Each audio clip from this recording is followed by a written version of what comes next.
Hey campers, I'm Jonathan. I'm the camp beekeeper here at Camp Whitcomb Mason. And it's a beautiful day out, so it's a great day for visiting the bees and seeing how they're doing. So let's go check it out.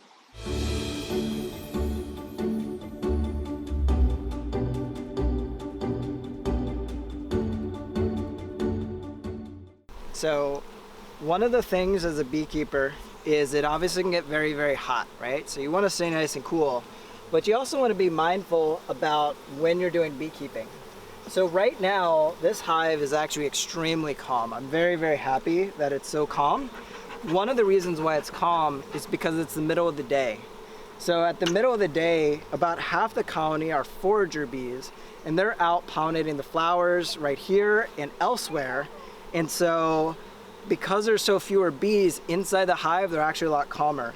If I was back here in the evening or in the very early morning, this hive would be a little bit more excited, and so it'd be a little bit harder to go and dig in and work with this hive.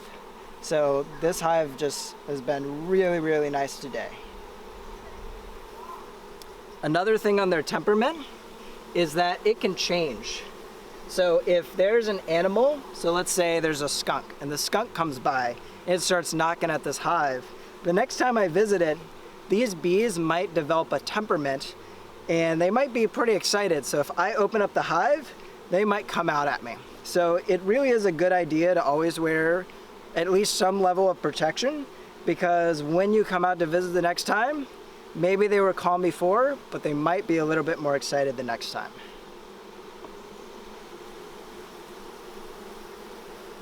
Sometimes we want to raise drones because there's certain pests called mites that are kind of like ticks, and they can spread diseases, and they really like the drones. So we can actually congregate many of the mites on this green frame and then take care of them basically, and thereby help reduce the number of mites in a hive.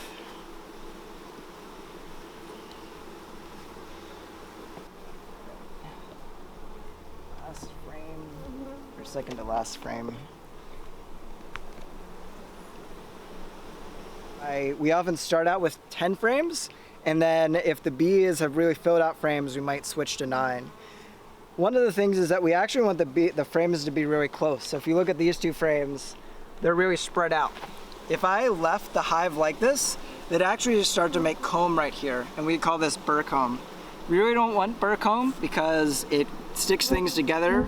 It makes it hard to get the frames in and out. And we also really can't harvest burr comb very easily. But if we give it just what we consider to be called bee space, which is about, I think it's about 3/8 of an inch, or you can think of it as the width of one bee, then they will tend to not make that burr comb, and it will help keep the hive so you can take the frames in and out. These frames were a little bit spaced out, they had a little bit of extra space, and so they've started to put the burr comb there. So bees are bringing in from the flowers nectar and pollen. Nectar is full of sugar. Bees love sugar. We love the sugar that bees collect, and that nectar can be formed into honey. The plants use the nectar as an attractant. What the plants really want the bees to take is actually the pollen. And pollen acts as a protein source. It's responsible, kind of like for building your strong muscles. And if the baby bees are being raised, then the hive is going to need a lot of pollen. The pollen is the plant's way, it's their genetic material.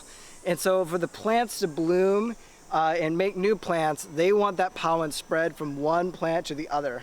So the plants will actually emit nectar and their pollen, and the bees will take some combination of both, and in the process, they'll transfer the pollen from one plant to the other, and then help those plants to bloom. In times where there's either not enough nectar or not enough pollen, I can actually supplement the hive.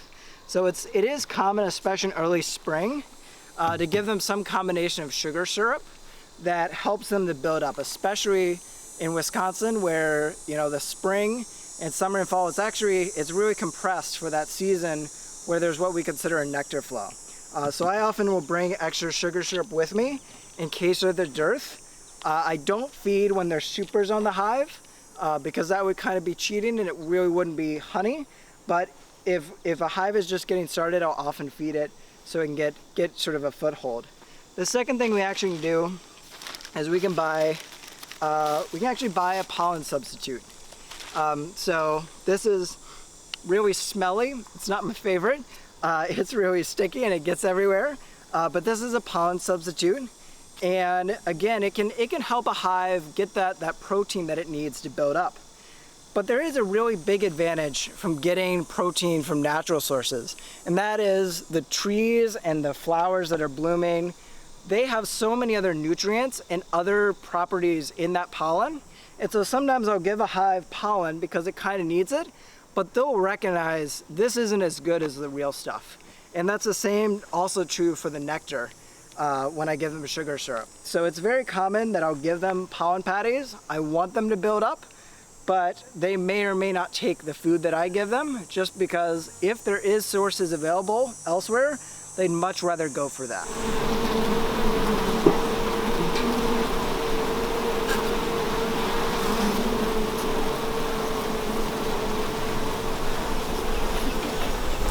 If you're interested in bees, what I highly recommend is you want to go find somebody who has bees and you want to try it. And you want to work with somebody who's done beekeeping before. There's a couple cool bee clubs around the area. One of them is the Milwaukee Waukesha Beekeepers Association.